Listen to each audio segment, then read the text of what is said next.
Hey, this is Drew Baird from Moon Audio, and welcome to Audiophile Tech Tips. So what we're going to talk about today is something that I got a couple of questions on after we did our XLR adapters Audiophile Tech Tips series. So Drew, I've got digital cables, I've got analog cables. Can I use an analog cable in place of a digital cable? Can I use a digital cable in place of an analog cable? Vice versa, all that stuff. I mean, if you look at the Silver Dragon digital cable here, and these are the Blue Dragon interconnects, hey, they look very similar, right? But they have very different purposes, right? This Silver Dragon digital cable is a 75 ohm impedance. Impedances are very important when it comes to digital signal transfer. So I can use this Silver Dragon digital cable for both a digital application and analog, because analog doesn't really care about impedances, okay? It all comes down to just passing an analog voltage signal down the line. You don't care about impedances and how they affect jitter with analog, okay? It's a digital processing. So yes, I can use this for both analog and digital, although it may not be optimized to sound the best for analog. Yes, you can use it. Can I use these Blue Dragons for digital? No, I would not recommend it, because they do not have an impedance characteristic that'll match what you're doing with this SPDIF cable.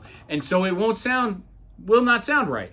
Same thing here. This is the Black Dragon AES balanced digital cable. Here are the Black Dragon analog interconnects. They look identical, but they serve different purposes. Again, this AES cable, yes, I could potentially use this as an analog cable. It's 110 ohm impedance.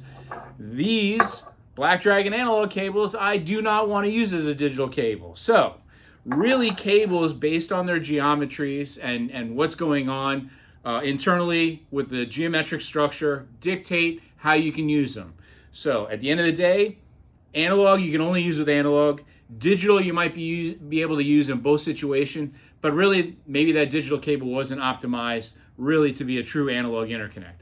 But try it. You might be surprised. Some digital cables, this Silver Dragon digital cable will sound good as a fantastic interconnect for analog signals, but we've got Silver Dragon interconnects that we designed specifically for analog. They sound better than this. So it just depends. So just a little quick overview of where you can and can't use these cables. This came up because I talked about transferring a digital signal from 75 ohm to 110 ohm in my adapters with the Conair adapters. Impedances are really important when it comes to digital signals, and you just can't use a basic XLR adapter to convert it to AES. Just can't do it. It's got to have a transformer because of those impedances. Very important.